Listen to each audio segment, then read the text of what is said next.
జై శ్రీమన్నారాయణ. అందరికీ నమస్కారం. ద వేదాంత టీవీ ఛానల్కి స్వాగతం. శ్రీ మహావిష్ణువు దశ అవతారాల్లో మొట్టమొదటి అవతారం మత్స్యావతారం. అసలు శ్రీ మహావిష్ణువు మత్స్యావతారం ఎందుకు ఎత్తారు? దీనికి బ్రహ్మదేవుడు సృష్టికర్త. ఈ సృష్టికర్త సృష్టి చక్రం ముగిసినప్పుడు తనంతటకు తానుగా యోగ నిద్రలో వెళ్తారు.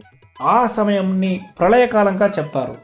సమస్త లోకాలు జలమయం అయిపోతాయి.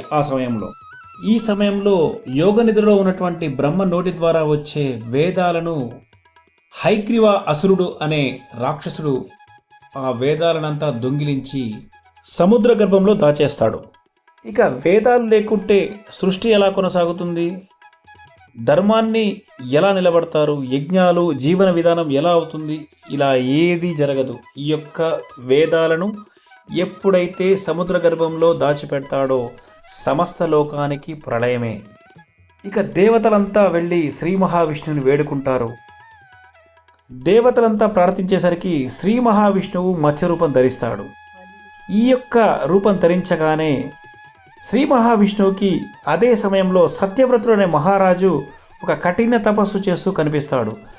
అతను సంధ్యావందనం చేసుకోవడానికి వచ్చినప్పుడు సముద్రంలో సంధ్యావందనం చేసుకుంటాడు. ఆ సమయంలో అతని చేతికి ఒక చిన్న చేప తగులుతుంది.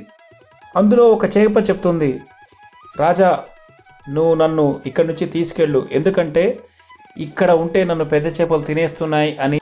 జాలిపడ్డటువంటి ఈ రాజు ఆ చేపను తీసుకొని తన కమండలంలో వేసేస్తాడు. కమండలంలో పడ్డ తర్వాత ఆ చేప చాలా పెద్దగా అవుతుంది. దాని తర్వాత ఆ యొక్క చేపను తీసుకెళ్ళి ఒక చెరువులో వేస్తాడు. అక్కడ కూడా పెద్దగా అవుతుంది. ఏంటిది, ఈ యొక్క చేప ఇలా పెరుగుతూ ఉంది? ఇది మామూలు చేప కాదు, ఇది ఖచ్చితంగా దైవిక సంబంధించినటువంటి మాయతో కూడినటువంటి చేప అని అర్థమవుతుంది ఈ యొక్క రాజుకి. ఇక మత్స్యుడు తన యొక్క దివ్య రూపాన్ని ఈ యొక్క రాజుకు చూపించేసి చెప్తాడు, త్వరలో మహాప్రళయం వస్తుంది, నీవు ఇక పడవ తయారు చేయి అని చెప్తాడు.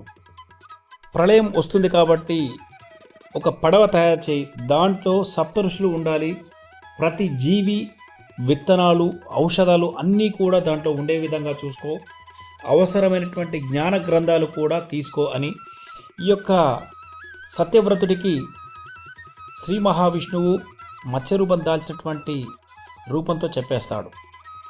ఇక ప్రళయం మొదలైపోతుంది. భూమి అంతా కూడా జలమైపోతుంది. పర్వతాలు అన్నీ కూడా నీటిలో కొట్టుకొని పోతాయి.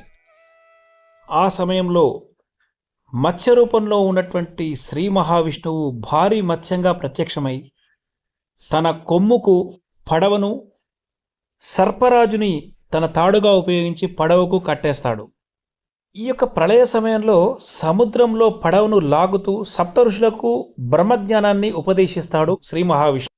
ఈ యొక్క ఉపదేశమే మత్స్యపురాణంలో కూడా వివరించడం జరిగింది.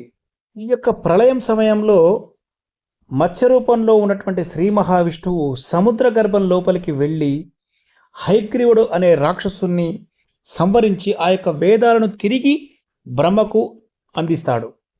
ఇక మళ్ళీ యథావిధిగా బ్రహ్మ తన యొక్క సృష్టిని ప్రారంభించడం మొదలు పెడతాడు. సత్యవ్రతుడు తదుపరి మనువుగా వైవస్సిత మనువు అని అవతరించి మానవ సృష్టిని ప్రారంభిస్తాడు. ఈ యొక్క అవతారం మనకేం చెప్తుందంటే, దేవుడు జ్ఞానాన్ని, ధర్మాన్ని, భక్తులను ఎప్పటికీ రక్షిస్తాడు. ప్రతి అంతం తర్వాత ఒక కొత్త ప్రారంభం ఉంటుందని ఈ యొక్క అవతార రూపం ద్వారా మనం తెలుసుకోవచ్చు. మన యొక్క తరువాత ఎపిసోడ్లో కూర్మ అవతారం గురించి తెలుసుకుందాం. జై శ్రీమన్నారాయణ.